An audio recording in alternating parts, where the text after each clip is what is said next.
मेरे बेटे को बहकाया गया 30,000 करोड़ रुपए के लिए सास बहू में छिड़ गई जंग। फिर हाईकोर्ट पहुंची संजय कपूर की मां, प्रिया सचदेव पर लगाया आरोप।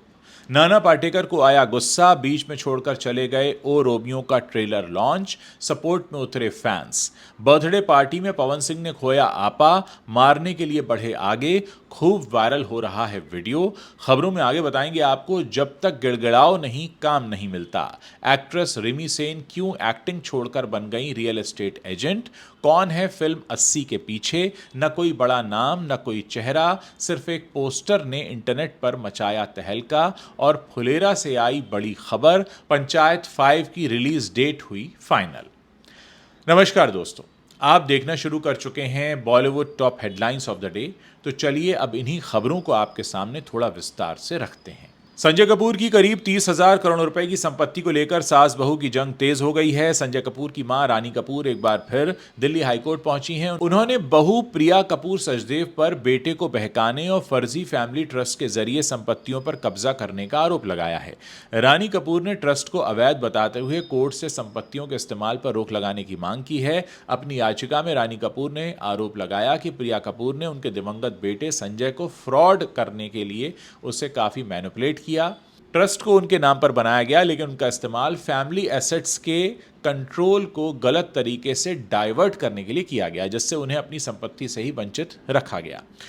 याचिका में उन्होंने आरोप लगाया कि उसका इस्तेमाल परिवार की संपत्तियों को गैरकानूनी तरीके से हड़पने के लिए किया गया। रानी कपूर ने अदालत को बताया कि संजय कपूर की मौत रहस्यमय परिस्थितियों में हुई, जिससे मामला और भी संवेदनशील हो जाता है। उन्होंने आरोप लगाया कि बेटे की मौत के तुरंत बाद यानी 13 दिनों के शोक के दौरान ही प्रिया कपूर सचदेव ने जल्दबाजी दिखाते हुए कई अहम फैसले लिए। याचिका के मुताबिक इन फैसलों का उद्देश्य सोना ग्रुप और उससे जुड़ी संपत्तियों पर नियंत्रण स्थापित करना और रानी कपूर को निर्णय प्रक्रिया से बाहर करना था।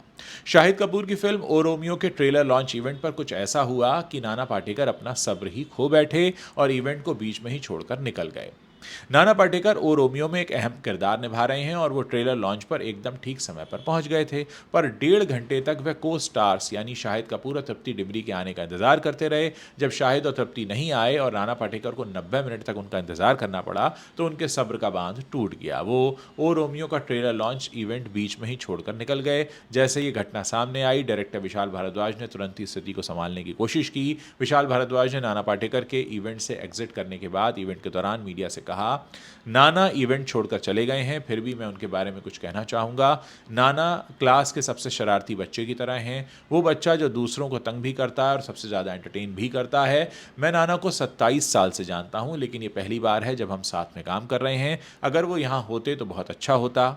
विशाल भारद्वाज ने आगे कहा कि चूंकि हमने उन्हें 1 घंटे तक इंतजार करवाया तो वो अपने खास अंदाज में उठे और इवेंट छोड़कर चले गए। हमें इस बात का ज़रा भी अफसोस नहीं हुआ, क्योंकि हम जानते हैं कि यही बात नाना को नाना पाटेकर बनाती है। भोजपुरी एक्टर पवन सिंह का विवादों से गहरा नाता रहा है। वो अपने प्रोफेशनल काम के कारण जितना लोगों को प्यार बांटते हैं, उनसे प्यार बटोरते हैं, उतना ही निजी जीवन के कारण लोगों की आलोचनाओं का शिकार भी होते रहते हैं। इस बार उनके एक वीडियो ने सबका ध्यान खींचा है, जिसमें वो एक शख्स को मारने के लिए दौड़ रहे हैं और बाकी लोग उन्हें रोकते नजर आ रहे हैं। दरअसल भोजपुरी सिंगर गुंजन सिंह ने 20 जनवरी को अपना जन्मदिन मनाया। इस दौरान लखनऊ में एक पार्टी दी गई, जिसमें पवन सिंह भी पहुंचे। वहां उन्होंने अपनी मां और को एक्ट्रेस महिमा सिंह के साथ शिरकत की। अब महिमा सिंह को लेकर लोगों ने पहले ही यह दावा करना शुरू कर दिया था कि वो उनकी तीसरी पत्नी है। इसी पार्टी में पवन सिंह को महिमा के साथ डांस करते देखा गया, जिसके बाद वहां मौजूद किसी शख्स ने कुछ कमेंट कर दिया, जिसे सुनकर पवन सिंह भड़क गए और वो उसे मारने के लिए दौड़े, लेकिन पास खड़े गार्ड्स ने उन्हें रोका और मामले को शांत करा दिया। एक्टिंग की दुनिया की वो एक्ट्रेस जिसने अपने करियर की शुरुआत में ही साबित कर दिया था कि उनमें एक्टिंग टैलेंट की कमी नहीं है। करियर में अक्षय खन्ना, अजय देवगन और कई बड़े स्टार्स के साथ भी उन्होंने काम किया, फिर भी कई बड़े ऑफर ठुकराकर इस एक्ट्रेस ने अपना ही करियर बर्बाद कर लिया और अब ये एक्ट्रेस दुबई में रियल एस्टेट एजेंट बन गई हैं। हम बात कर रहे हैं कॉमेडी फिल्म हंगामा से बड़े पर्दे पर एंट्री करने वाली रिमी सेन की, जिन्होंने अपनी पहली फिल्म से ही अपनी पहचान बना ली थी। उनकी शानदार स्क्रीन प्रेजेंस और बेहतरीन कॉमिक टाइमिंग ने उन्हें जल्द ही धूम, गोलमाल, फिर हेरा फेरी और क्योंकि जैसी कई बड़ी फिल्मों का हिस्सा बना दिया था। रिमी सेन बीते 14 सालों से फिल्मी दुनिया से गायब हैं। एक्टिंग की दुनिया से लंबे समय से दूर रहने के बाद भी उन्होंने कभी इस बात का जिक्र नहीं किया कि वो कमबैक करना चाहती हैं। एक इंटरव्यू में रिमी ने बताया कि फिल्मों में उनके रोल जो हैं वो सिर्फ फर्नीचर की तरह होते हैं। कुछ ही फिल्मों में उनका अच्छा रोल था। अपने को स्टार्स के बारे में उन्होंने कहा कि मैं किसी से मदद नहीं मांग सकती, इंडस्ट्री में जब तक गिड़गिड़ाओ नहीं मदद नहीं मिलती है। फिर आपको अपनी पसंद का काम मांगने के लिए अगर गिड़गिड़ाना पड़े तो फ़ायदा ही क्या है। मुझे फिल्मों के ऑफर मिल रहे थे, फिर भी मैंने कभी इसे एक्सेप्ट नहीं किया। मैंने खुद अपना करियर बर्बाद किया है।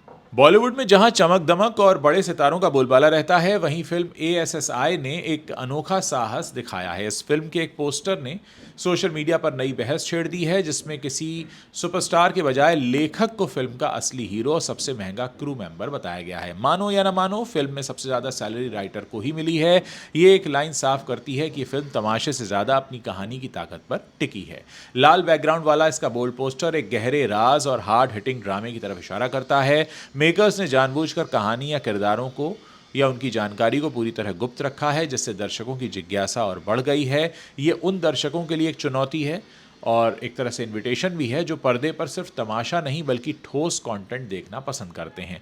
फिल्म के बारे में अब तक मिली जानकारी के मुताबिक ASSI 20 फरवरी को सिनेमाघरों में दस्तक देने वाली है। पंचायत लोगों की पसंदीदा वेब सीरीज रही है। इस सीरीज के हर नए सीजन के लिए लोग बेसब्र रहते हैं। अब इसका नया सीजन भी आने वाला है। रिलीज डेट को लेकर कई सारी अपडेट सामने आई हैं। पंचायत सीजन 4 की रिलीज के कुछ समय बाद मेकर्स की तरफ से पंचायत 5 का आधिकारिक ऐलान बीते साल ही कर दिया गया था। इतना ही नहीं, सीरीज का फर्स्ट लुक पोस्टर भी सामने आया था। तब से लेकर अब तक हर कोई नए सीजन का बेसब्री से इंतजार कर रहा है। रिपोर्ट्स की माने तो पंचायत 5 को मेकर्स जुलाई 2026 में OTT platform Amazon prime video पर ऑनलाइन स्ट्रीम करवा सकते हैं। हालांकि अभी इसकी आधिकारिक पुष्टि होना बाकी है। इससे पहले खबरें आई थीं कि पंचायत सीजन 5 को जुलाई नहीं बल्कि जून के आखिरी वीक में स्ट्रीम किया जा सकता है। आपको बता दें कि मेकर्स ने पिछले साल ये पुष्टि कर दी थी कि पंचायत 5 की शूटिंग का आधे से ज़्यादा काम सीजन 4 के साथ ही पूरा कर लिया गया था और अब इस सीरीज़ के नए सीजन के पोस्ट प्रोडक्शन का काम चल रहा है। माना जा रहा है कि आने वाले महीने में पंचायत 5 की ऑफिशियल रिलीज डेट फाइनल कर दी जाएगी।